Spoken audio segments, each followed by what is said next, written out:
so it is cold and wet. But I've got another box to open. I've got another bike from Eskute.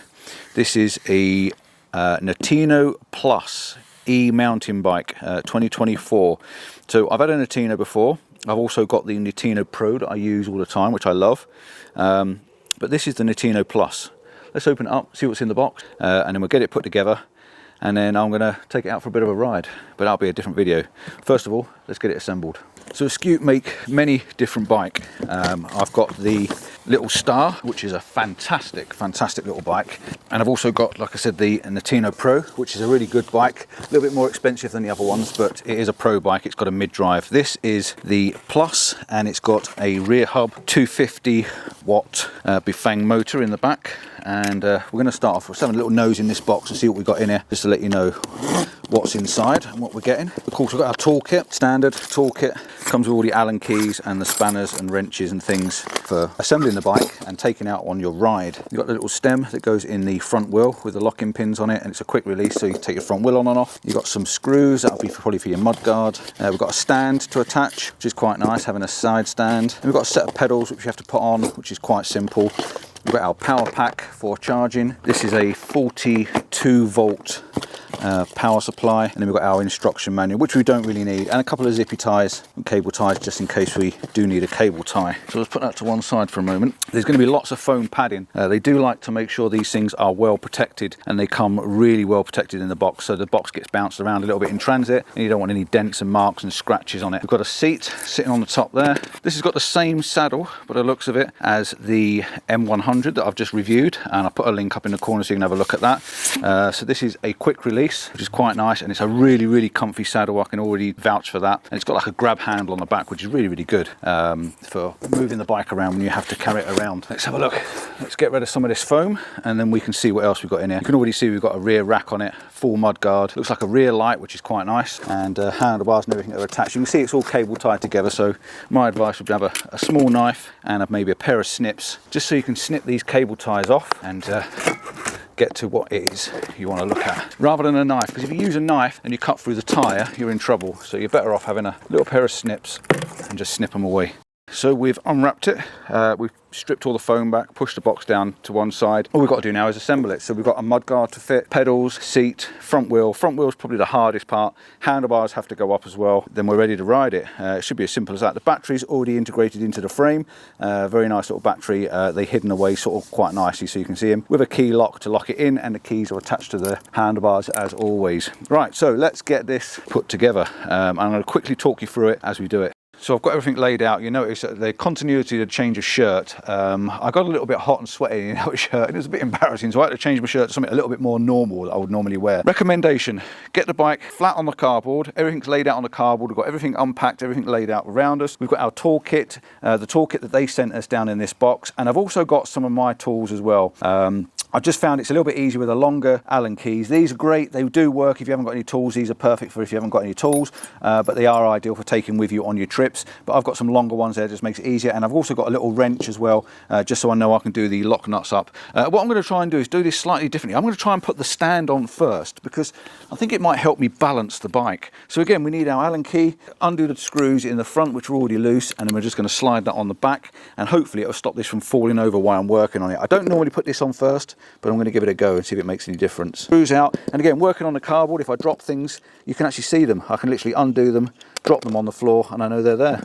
So washer, screw, and we're just going to place that behind the frame, and we're going to put the screws back in the holes. Okay, I'm only going to use them a little bit loose at the moment, just to stop everything from falling over. It may have made it a bit hard work for myself, and if it is, I'm just going to tilt it up out of the way, because it might push the bike over. So I think I'm going to stick to what I normally do. Handlebars. So we've got the headstock. First thing first, we're going to point that in the right direction. So this goes forwards, it comes packed this way around, so we're going to face it forwards. Relatively tight, but we will be changing this afterwards. So key in the top, nip it down. If you want to change the shims, there's a shim on the bottom. If you want to lower this, you can lower this by 10 mil. You just take this out, take the shim out, drop the stem down, and away you go. But that's in another video. I put a link up top for you for the 100 from Eskute, which is their small little mini mountain bike type thing, which is really, really nice. And then on the side again, we're just going to nip these up, and all this is doing is just stopping this from moving, and we're going to do all this up tight afterwards. So it just stops that from moving while we're putting the handlebars on. So on the front we've got 4 screws. You can see the 4 screws there, and I'm working on my knees, which is not ideal. We'll take these screws out, and this is why I like these longer Allen keys, because I can get both hands on them. But your normal Allen keys will work just the same. You just get the right Allen key for the job, put it in, and then away you go. But you can see there I've got to do it one-handed, whereas with my longer ones, 2 fingers on, a lot quicker and easier. So once we take this off, try not to lose our 4 screws. It may be recommended to put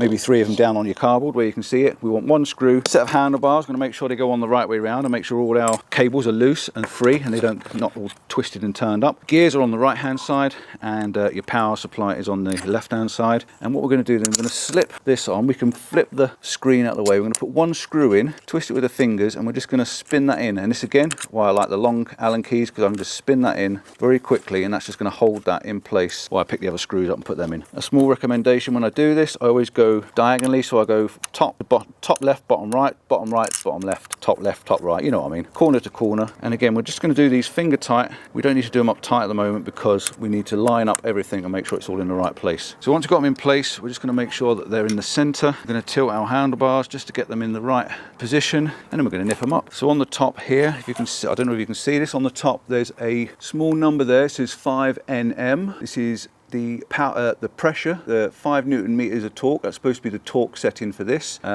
That's what I'm guessing that's for.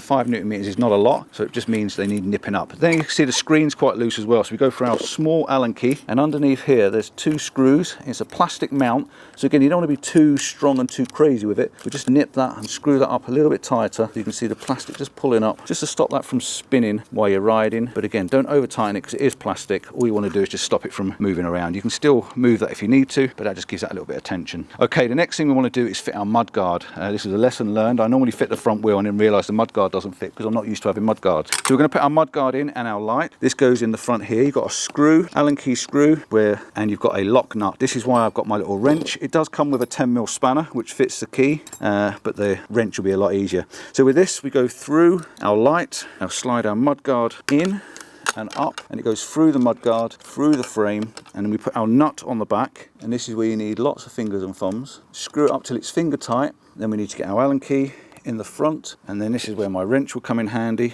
so I can do it up at the back. Once I've got it so tight, I'm just going to lift the mudguard up. That should hold that in place. Our light straight. And then what we've got to do then is attach the wires on the back. We've got to take our screws out the side of our forks, one either side, lift up your metal wires, put them back through, use your Allen key to do them up nice and tight, one either side. Don't worry too much about this one. Mudguard is attached, nice and solid. Now we can get the front wheel in. This is a fiddly little job for one person, but it is manageable.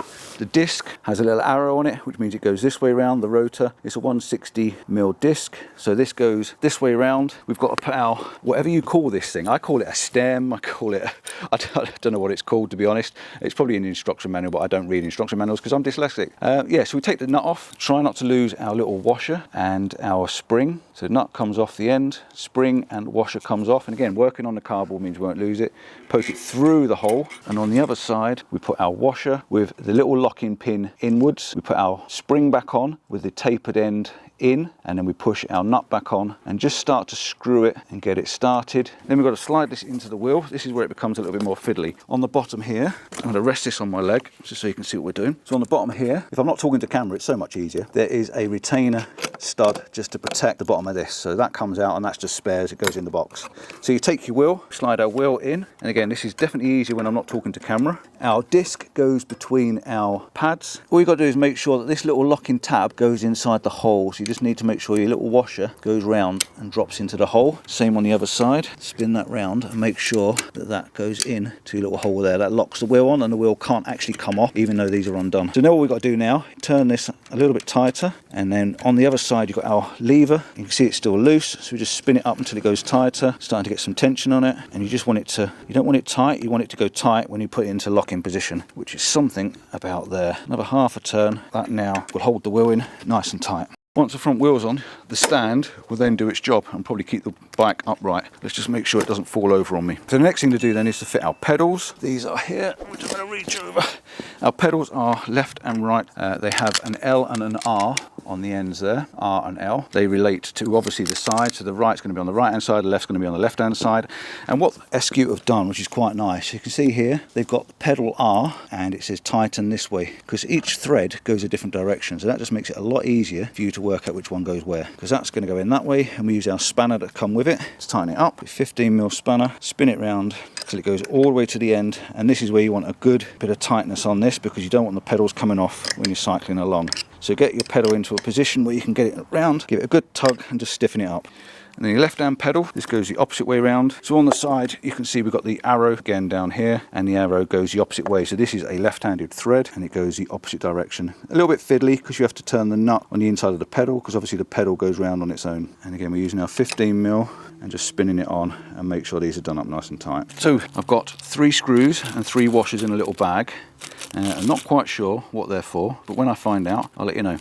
Next thing to do is our saddle, and on the back of the saddle we've also got some height numbers which may be handy. It says 10 Newton meters maximum torque. That'll be the quick release. Going to open it up, drop it in. I'll show you how to set it up in a moment, but just make sure that it's just got a bit of tightness on it, so just give that a bit of a twist just to make sure that it locks in tight and doesn't move once you're on it. So your height for your saddle should be approximately hip height. That's how you set your saddle up, so get it approximately hip height, lock it off facing forwards. That should give you a good starting point. So once everything's together, we can just check it over. I'm just going to see which side the brakes are on. Okay, our back brake is on our left hand and our front brake is on our right hand. Well done, Eskute. Thank you very much for changing that. The original bikes, they were the wrong way around. This is now the UK way.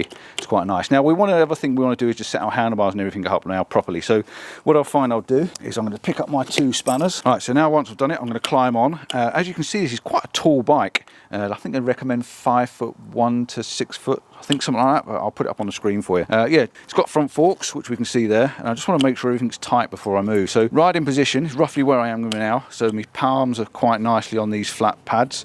The handlebars are in a good position, so I can actually nip the handlebars up now and just make sure they're nice and tight. So all 4 screws, we're just going to nip them up just to make sure that they're not going to come undone when we're riding, and that would be just terrible. Okay, that's nice and tight.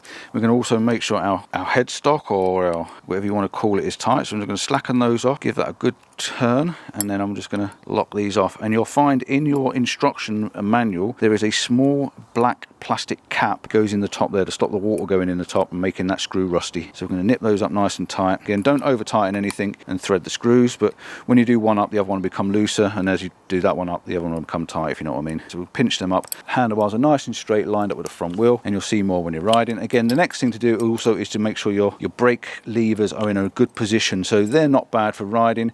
I might tend to just lower them slightly. I like them just pointing down, so we'll just slacken off at the back there and just point them down a little bit and nip them back up again. What that does is when I'm actually riding the bike, my hands are down forwards like this, and I tend to ride with 2 fingers. You don't want them up in the air like that, and you don't want them down like that, so you're reaching for them. You want them in a nice comfortable position. And again, I'm going to do the same this side, just slacken that off slightly and just tilt it down so it's roughly the same as the other one, and then nip it back up. You've also got a bell this side. It's a nice loud bell. Your keys are attached here, so we just nip them off in a minute, and your power supply for your up and down is on this side. Now the battery's already in. There's an on and off switch on the side of the battery. Underneath this sort of plastic cap, this is a new thing that Eskute are doing. They put in a switch on the inside. This is a security for when the battery is taken out and you're doing a charging and stuff like that. It also makes the battery last longer, so we make sure it's switched on, put a little plastic cap back over to stop the water getting in there, and then we should be able to turn the power on. So on the bottom of the switch here, there's a button. You press the button and the display will come on nice and brightly. It's a beautifully bright display. It really is a nice clear display, full color. It's got your trip, your odometer, your max, your average speed. This is already set to mile an hour, and then you've got your up and down button to give you your 5 power output. So level 0, and if you press down, I think this has a walk assist, so I press down, it should walk. There you go. You see the bike actually goes on its own, and there's a little walking man comes up, and then you press up, it gives you your 5 levels, takes it up to 5, so that gives you your 5 power assist. The battery's already got 4 out of 5 charge. It just wants charging up fully. I think it's a 7 to 8 hour full charge. We've got 7 Shimano gears, up and down your gears.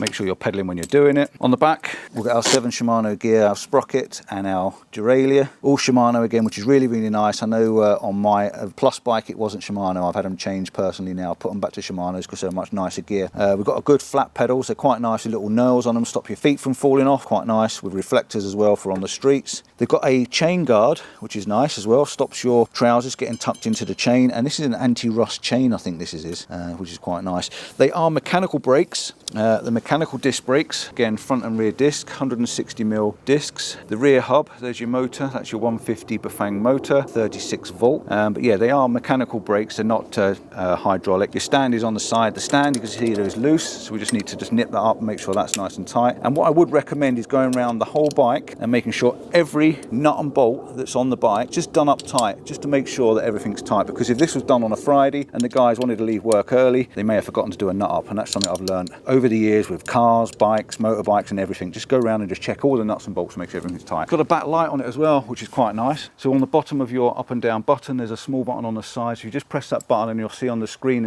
will dip and it shows the lights are on. So on the front now, we've got a nice front light on, and these are very bright front lights. They really are good at night. And the back light is a lovely little LED as well. Quite a nice little feature having a backlight. Something I've said on the bikes in the past, they should all have backlights on them, because if you've got a powered front light, how easy is it to put a powered backlight? So yeah, really, really do like that. It's a nice rack on the back of this as well. Full mud guard, so it's going to stop all the mud coming over the top. Like I said about that grab rail, very handy this is for picking the bike up and carrying it around. It weighs about 23, 24 kilograms, I think it is, all up on the screen for you. Yeah, I'm just going to check this over now, charge the battery up fully and take this for a bit of a ride. It does want a good ride. It's quite a big frame. Oh, the other thing to do is check your tyre pressure to make sure you get your tyres pumped up. These have got a good bit of a knobble on them. They're sort of cross between, I think they call them like a gravel bike. So they've got like gravel tyres on them, so they do a bit of off-road and a bit of road riding on them, so they should be just fine for that. Power output, 45 Newton meters. Torque, which is your drive, like your uphill drive. 5-speed assist, like I say. And the wheels are 27.5-inch by 2.1s. So yeah, it's good to go. I think all we need to do now really is ride it. So thanks for watching. Don't forget to like and subscribe, and I'll see you on the next bike build, hopefully.